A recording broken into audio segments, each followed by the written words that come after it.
The morning sun cast a golden hue over the forgotten oasis, but there was no warmth in Layla's heart. The words of Amunach echoed in her mind. "You carry the blood." She had always thought herself just a scholar, driven by curiosity and passion for ancient history. Now history was alive around her, and she was no longer an observer. She was at its center. The camp was quiet. Her team, Fatima, a linguist, Omar, a tech specialist, and Karim, the young documentarian, were still recovering from the ambush and the encounter with Wraith. But their resolve had grown stronger. They no longer questioned the impossible. They had seen it with their own eyes. The Gate of Souls is close, but the way is hidden in layers. Layla pulled out the remaining half of the golden tablet and examined it closely. The symbols were no longer static. Each time she looked, they seemed to shimmer slightly, as if reacting to her presence. At the center was an image of two suns overlapping, a rare celestial event that Amunach called the Eye of Duat. He explained that this cosmic alignment acted as a beacon, a signal to open the hidden gate between realms. It would occur in 3 nights. They had little time. Following a path marked in the inscriptions, they journeyed deep into the western desert, guided by constellations only Amunach could name. As they traveled, he told Layla more about the Watchers, an order founded not by priests or kings, but by the gods themselves. Each Watcher had been chosen for their balance of wisdom and will. They were never allowed to desire the heart for themselves. If one did, they were erased from memory. The heart tests all who come near, it listens for truth. After 2 days, the team reached a valley ringed by sharp cliffs. In its center stood what appeared to be a natural rock formation, but Amunach saw it differently.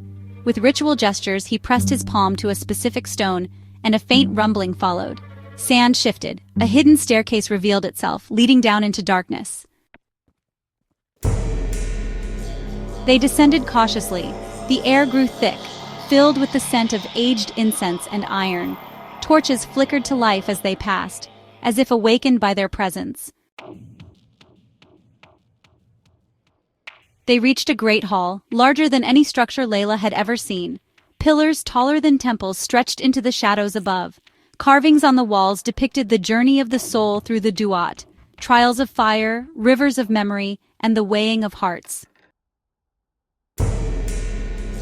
In the center was a massive stone gate shaped like an ankh, its surface embedded with obsidian shards. It will only open when the eye is overhead. Until then, we prepare.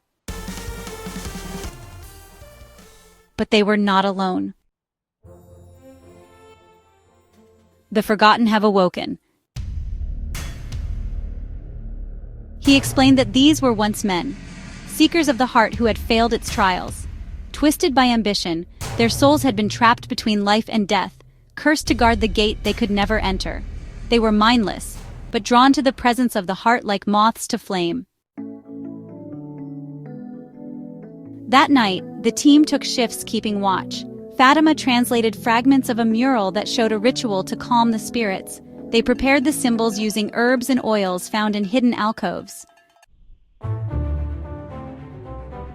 At midnight, the forgotten attacked. They came silently, shadows with claws, whispering in forgotten tongues. The team held their ground, reciting the incantation. Layla held the half-tablet in front of her, and the symbols began to glow. The light burned the creatures, forcing them back. Amunach raised his staff, drawing a circle of protection. When it was over, the chamber returned to silence. The forgotten had retreated, but not defeated. Layla knew they would return. The next evening, as the Eye of Duat began to form in the sky, the gate trembled. Its obsidian shards pulsed with light, responding to the celestial alignment. The final trial had begun. Amunach turned to Layla. "Only you can enter. The heart calls your blood. The rest of us must wait." Layla felt fear, but deeper than that, responsibility. She stepped toward the gate, her heart racing. As she passed through the Ankh-shaped arch, a coldness wrapped around her. The Duat was not a place, it was a state of being.